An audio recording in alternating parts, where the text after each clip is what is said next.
posting up out of the blocks, triple extension out of the blocks, having great force application at the blocks, as I mentioned before, feeling like you're condensed like a spring, and having that explosion out of the blocks to be able to apply force, overcome inertia. Whole body becomes in one line in the first step, 45 degrees with the ground. The thigh comes up to be about 90 degrees with the torso.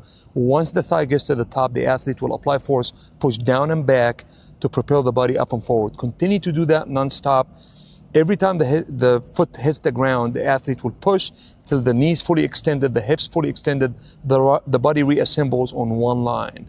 And continue to do that as the body naturally rises and naturally comes up till the body becomes completely upright with the ground. 90 degrees with the ground. The athlete continue to bring their knees up with their thigh in front of them, knee angle with the torso is still 90 degrees. Once the knee comes to the top, athlete is very active at pushing down right underneath them, applying vertical force application all the way to the finish line. Arms are doing the same thing.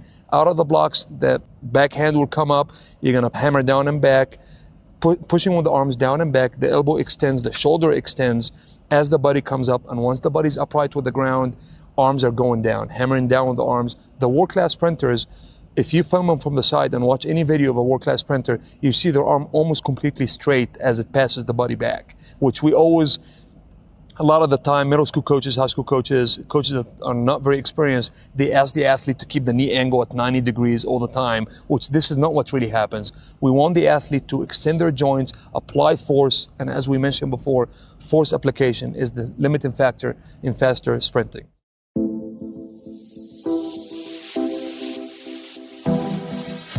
Okay, now we're gonna do some reaction drills that we usually do before getting down the blocks. First one will be arm separation. You're gonna separate your arms on my clap. Set. Set. Okay, next drill, we're gonna separate the arms and use the legs, get a little knee extension, little hip extension. So jump in your place and separate your arms. Okay, set. Okay, a little bit quicker, Jim. Set. Now, as a coach, you want to play with the timing, make it shorter, make it longer, because we want to eliminate any anticipation and develop actual reaction. So one more time with that one. I might play with the timing, so no anticipation, please. Set. All right, that was great. Good job. Okay, next one, that's our last one. You're going to give me 8 strokes with the arms with no jumping, okay? On my clap. Set. Okay, one more time. Set. Great job.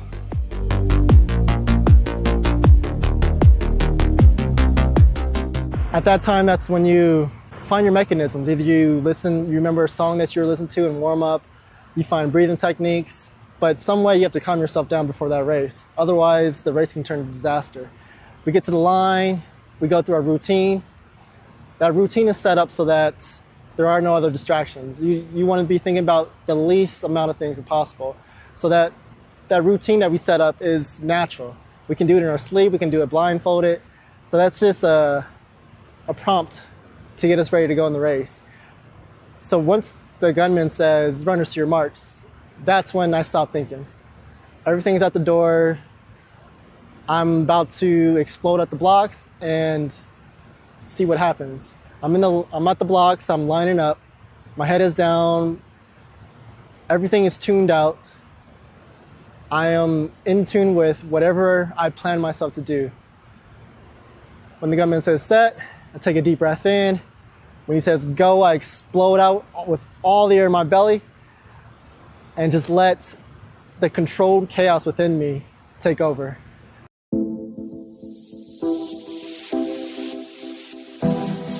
I guess I developed good reaction time by just focus.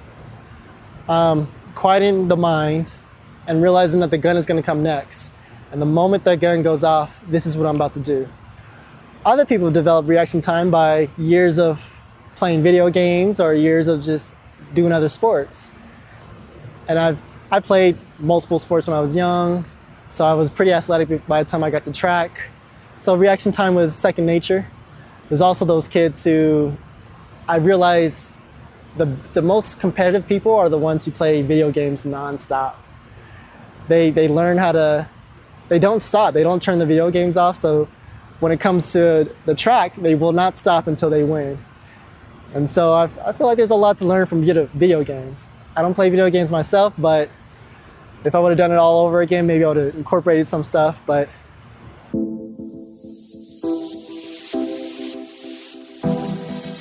the first 3 steps, that's when it's a bad thing, but I'm most aware of my competitors because they're usually right there. I know how many steps the person in lane 8 is taking. I know how many breaths the person in lane 1 is taking. It's a bad thing for me because I think too much, but after the 3rd step for me, that's when everything starts getting going. And I tune them out and everything starts clicking. Everything just falls into place after that. And I know whether it's going to be a bad race or a good race from the 4th step on out.